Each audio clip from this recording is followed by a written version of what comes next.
एक मोठी बातमी बघूयात। वादग्रस्त कृषी साहित्य खरेदी प्रक्रियेच्या आधी तत्कालीन खात्याच्या सचिवांना बाजूला करण्यात आलं होतं। IAS अधिकारी व्ही राधा यांची तडकाफडकी बदली करण्यात आली होती। कृषी खरेदीच्या वाढीव किमतींबद्दल कृषी आयुक्त व्ही राधा यांच्याकडून खरेदीला विरोध होता। कामात अडसर ठरणाऱ्या कृषी आयुक्तांची आधी बदली करून मगच वादग्रस्त खरेदी प्रक्रिया राबवली गेली होती। व्ही राधा या कडक शिस्तीचे अधिकारी म्हणून ओळखल्या जातात। पंतप्रधान नरेंद्र मोदी आणि मुख्यमंत्री देवेंद्र फडणवीस यांच्यासोबत व्ही राधा यांनी काम केलेलं आहे। नीट अँड क्लीन अधिकारी म्हणून व्ही राधा यांची ओळख आहे। आमचे प्रतिनिधी राहुल जोरी यांच्याशी बोलूया। राहुल, जर ही बातमी समोर येत असेल तर ही धक्कादायक बातमी आहे की आधी आयुक्त अडसर ठरू नयेत म्हणून त्यांना बाजूला करायचं आणि मग खरेदी प्रक्रिया राबवायची, ज्यात घोटाळा समोर आलाय। अगदी सुवर्णा, खरं तर कृषी साहित्य प्रकरणात ज्या पद्धतीनं वारंवार धनंजय मुंडे यांच्यावर आरोप होत आहेत, नेमकं याबद्दलची पडद्या मागची जी बातमी आहे ती अर्थातच न्यूज 18 लोकमतच्या हाती आहे। जी खरेदी यावेळी झाली होती ही खरेदी होण्यापूर्वी व्ही राधा यांची तडकाफडकी बदली करण्यात आली होती। IAS अधिकारी व्ही राधा या अतिशय स्पष्टपणे कागदोपत्री काम करणाऱ्या अधिकारी म्हणून त्यांची ओळख आहे। अतिशय नीट अँड क्लीन म्हणून ओळख असणाऱ्या अधिकारी कुठे ना कुठे कृषी साहित्य खरेदीमध्ये अडसर ठरत होत्या का, आणि म्हणूनच त्यांची 2च महिन्यात तडकाफडकी बदली केली गेली का, हा प्रश्न जो आहे तो या निमित्तानं निर्माण होतोय। एकंदरीत व्ही राधा यांच्या आतापर्यंतच्या संपूर्ण कारकिर्दीमध्ये फक्त 2च महिने म्हणजेच अतिशय कमी कालावधी त्या या कृषी खात्याच्या पदावर राहिल्या। म्हणजे 2च महिन्यामध्ये बदली करण्याचं नेमकं असं काय कारण आलं होतं हे देखील तितकाच महत्वाचा प्रश्न आहे। आणि त्यामुळं एकंदरीत कृषी साहित्य खरेदी प्रकरणात व्ही राधा यांनी कुठेतरी अडचण निर्माण केली होती का? इतकंच नाही तर फक्त 250 कोटी रुपये उपलब्ध असताना 1000 पेक्षा जास्त कोटींची खरेदी करू नये असा त्यांनी आदेश दिला। पण राहुल, जर ही बातमी समोर येत असेल तर मग अंजली दमानी यांनी केलेले आरोप खरे ठरतात का? एक, आणि दुसरं, त्यावर जे उत्तर धनंजय मुंडेंनी दिलं होतं की आता काय दमानी यांना विचारून खरेदी करायची का, त्यावर सुद्धा प्रश्न उपस्थित होता। अगदी सुवर्णा, एकंदरीत बघितलं तर ज्या संबंधात जो आरोप या निमित्तानं होत होता आणि मात्र यामधली जी अतिशय महत्वाची बातमी जी आहे त्या अर्थातच 250 कोटी रुपये हेच फक्त तत्कालीन वेळी खरेदीसाठी उपलब्ध होते। मात्र कृषी खात्यासंदर्भातली जी खरेदी झाली आहे ती जवळपास 1000 कोटींपेक्षा जास्त आहे। कोणताही अधिकारी जर खात्यात निधीपुरा असेल किंवा तो योग्य पद्धतीने उपलब्ध नसेल तर अशा पद्धतीच्या खरेदीला आवर घालण्याचा प्रयत्न संबंधित अधिकाऱ्याचा असतो। आणि असाच कुठेतरी अडसर व्ही राधा यांनी केली होती का? केवळ 250 कोटी रुपये उपलब्ध असतानाच 1000 कोटींपेक्षा जास्त खरेदीला परवानगी द्यावी का, हा देखील एक मुद्दा होता। आणि त्यामुळं एकंदरीत आपल्या कार्यशैलीवरच त्यांनी ठाम राहत तो निर्णय घेतला आणि त्यामुळे त्यांची तडकाफडकी बदली केली गेली। पण मग राहुल, आता जर मुख्यमंत्री देवेंद्र फडणवीसांच्या नेतृत्वातच व्ही राधा यांनी काम केलेलं आहे, म्हणजे काम माहिती आहे कसं करतात व्ही राधा, असं असताना आता मुख्यमंत्री या सगळ्याची दखल घेतील का? कारण अंजली दमानी या सगळे जे कागदपत्र आहेत खरेदीत घोटाळा झाला या संदर्भातले, तेही मुख्यमंत्र्यांना पाठवणार होत्या। सुवर्णा, तत्कालीन कार्यकाळ जर दोन्ही अधिकारी आणि मंत्र्यांचा जर बघितला तर तत्कालीन मुख्यमंत्री हे एकनाथ शिंदे होते।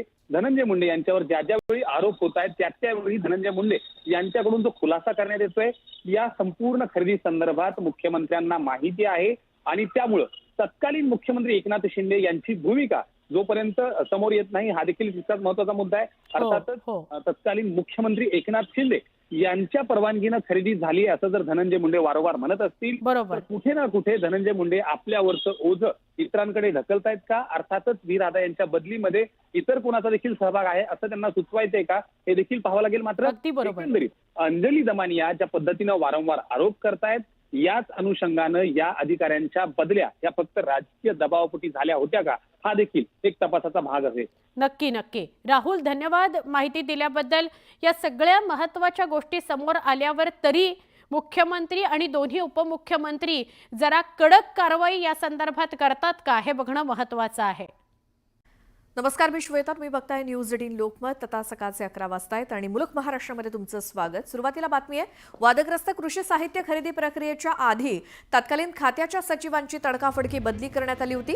IAS अधिकारी व्ही राधा यांची तडकाफडकी बदली करण्यात आली आहे। कृषी खरेदीच्या कृषी साहित्य खरेदीच्या वाढीव किमतींबद्दल कृषी आयुक्त व्ही राधा यांच्याकडनं खरेदीला विरोध होत असल्यानं बदली झाल्याची चर्चा सुरू आहे. व्ही राधा या कडक शिस्तीचे अधिकारी म्हणून त्यांची ओळख आहे. नीट अँड क्लीन अधिकारी म्हणून व्ही राधा यांची ओळख आहे.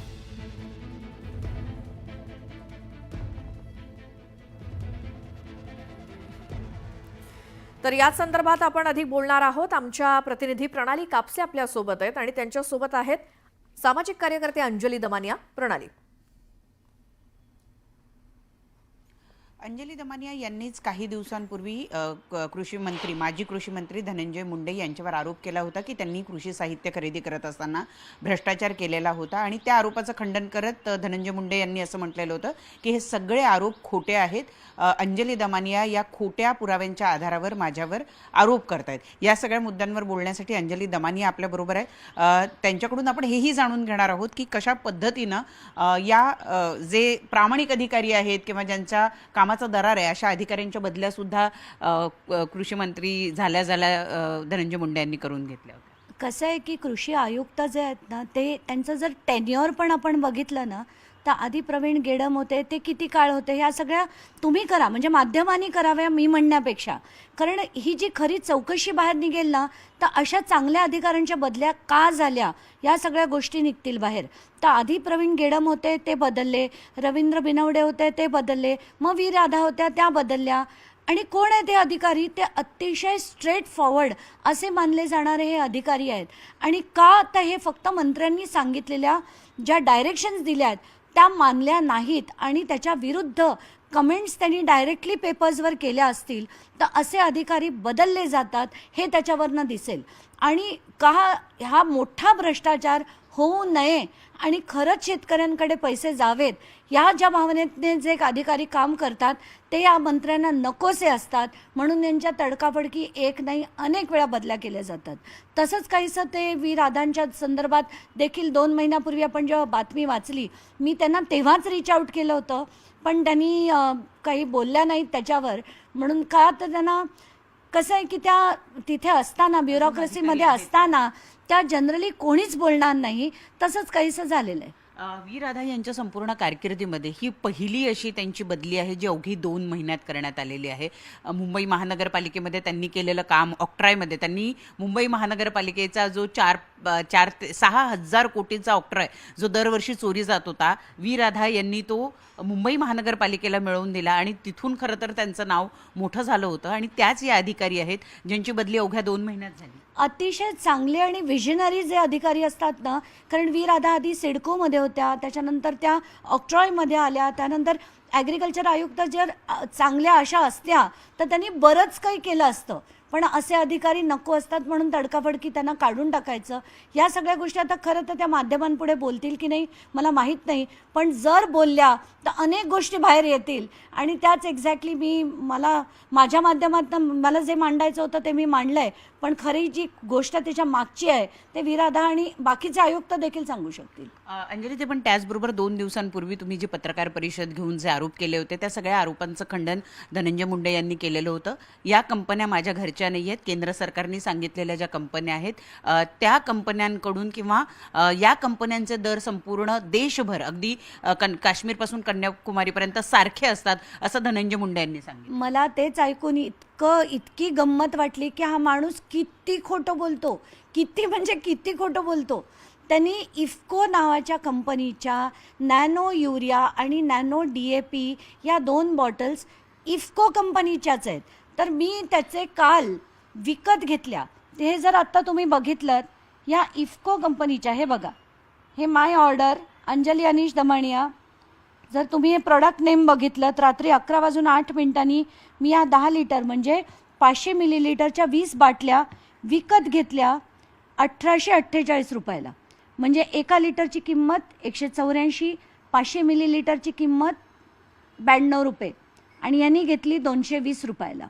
दुसरी बॉटल नॅनो DAP फर्टिलायझर त्याच इफ्को कंपनीची जी काश्मीर टू कन्याकुमारी एकच प्राईस असायला हवी त्याच मी 500 mlच्या 20 बॉटल घेतल्या आहेत आणि त्या 5222 रुपयाला 10 लिटर घेतलं. म्हणजे 1 लिटरचे 522 रुपये आणि एका बॉटलचे 500 मिलीलिटरच्या त्याचे 261 रुपये. म्हणजे मी माझ्या PC-मध्ये 269 जे म्हटलं होतं 269 रुपये, ते मी 1 लिटर घेतली तर मिळाली असती. मी 1च्या ऐवजी 10 लिटर घेतली तर मला तब्बल 8 रुपये कमी पडले. पण माझ्या सरकारने 19,57,000 बॉटल युरियाच्या DAPच्या घेतल्या.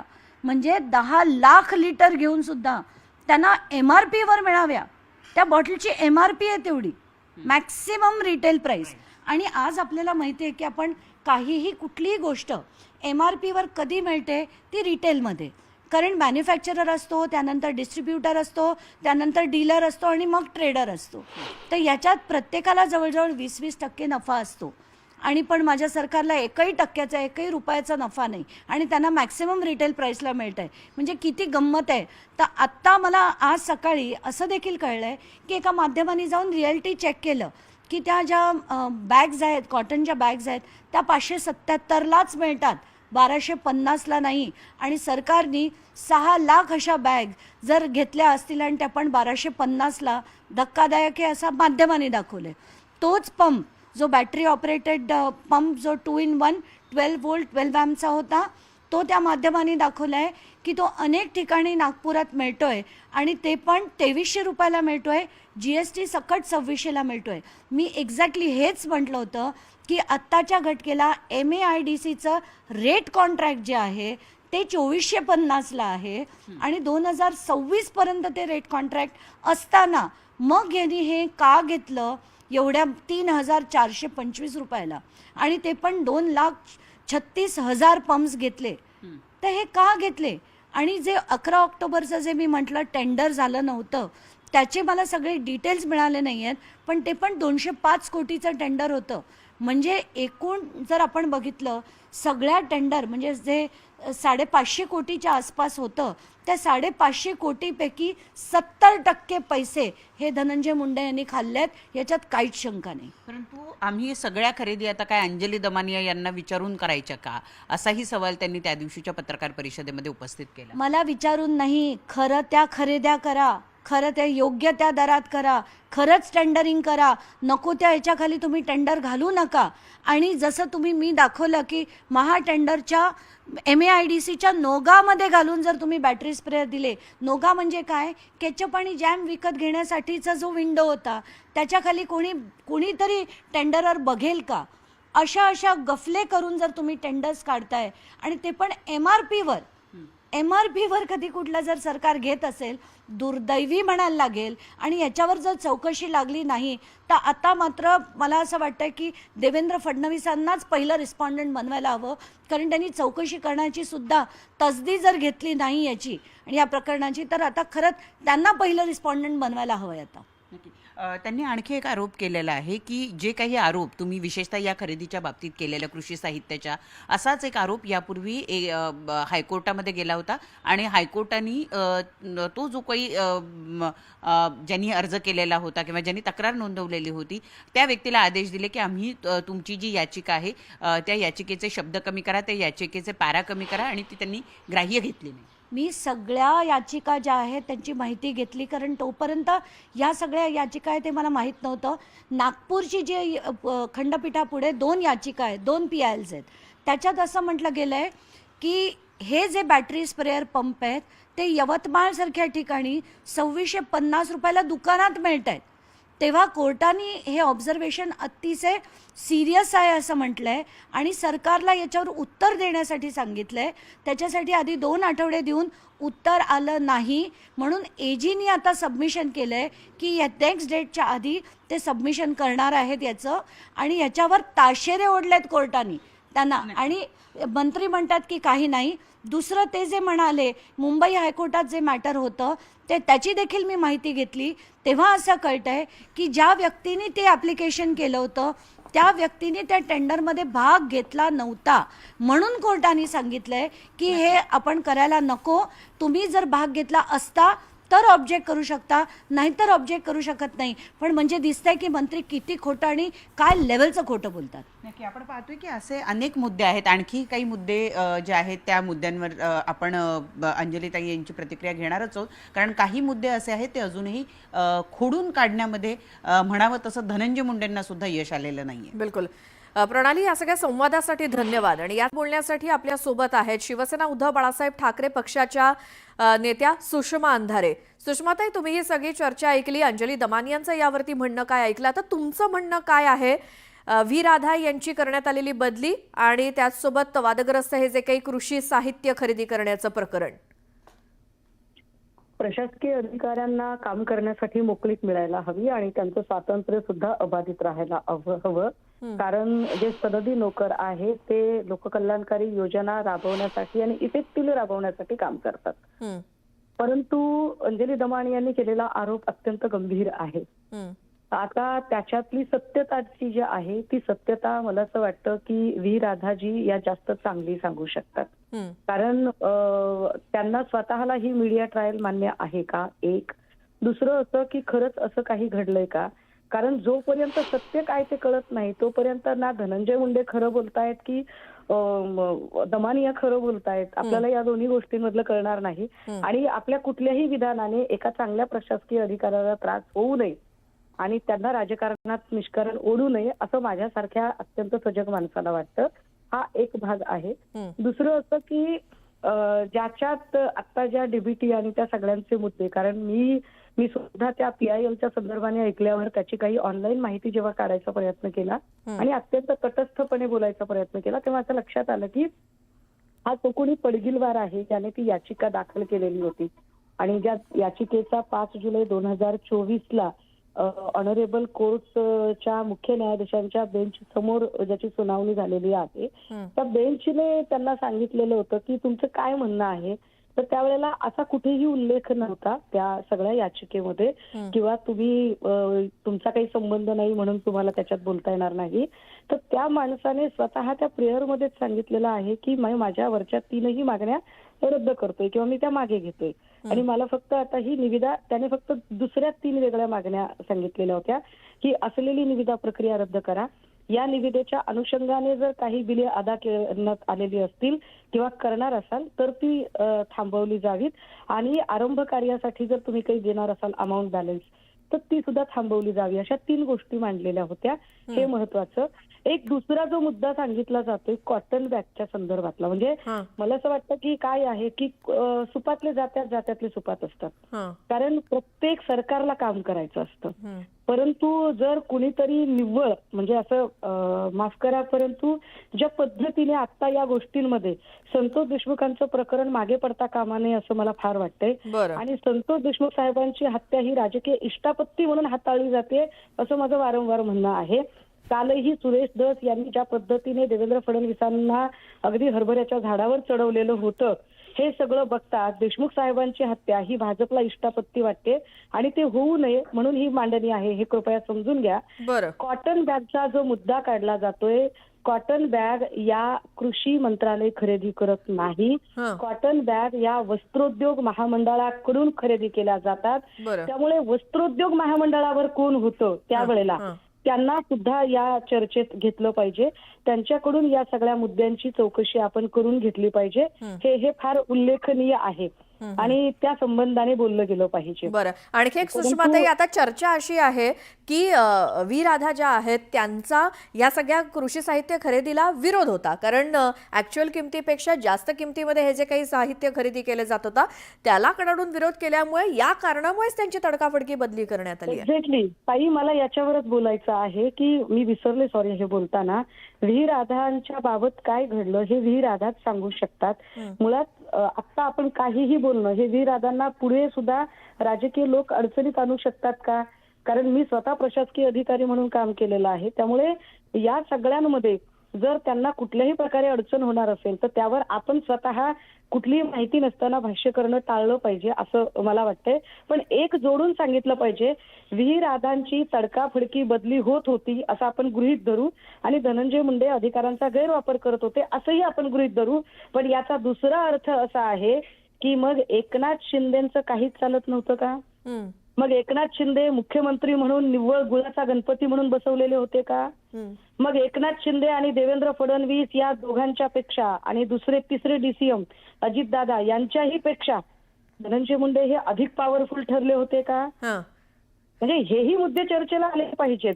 कारण होतंय काय, या सगळ्या प्रकरणात आपण देवेंद्र फडणवीस आणि एकनाथ शिंदे या दोन लोकांना सेफ झोन मध्ये ठेवतोय अजून पण. हां, हां, हां. जर देवेंद्र बिलकुल, आणि फडणवीस म्हणूनच- आणि एकनाथ शिंदे यांच्या नाकाखाली एवढं सगळं होत होतं, म्हणूनच अंजली दमानिया म्हणतायत जर तत्कालीन कृषी मंत्र्यांचं हे जर सगळं असेल तर त्यांनी जर ही निविदा काढली असेल तर मग रिस्पॉन्सिबल आपल्याला देवेंद्र फडणवीसांना धरायला लागेल, कारण त्यांनी त्याची तपासणी केली नाही. धन्यवाद, तुम्ही न्यूज 18 लोकमतशी बोललात त्याबद्दल.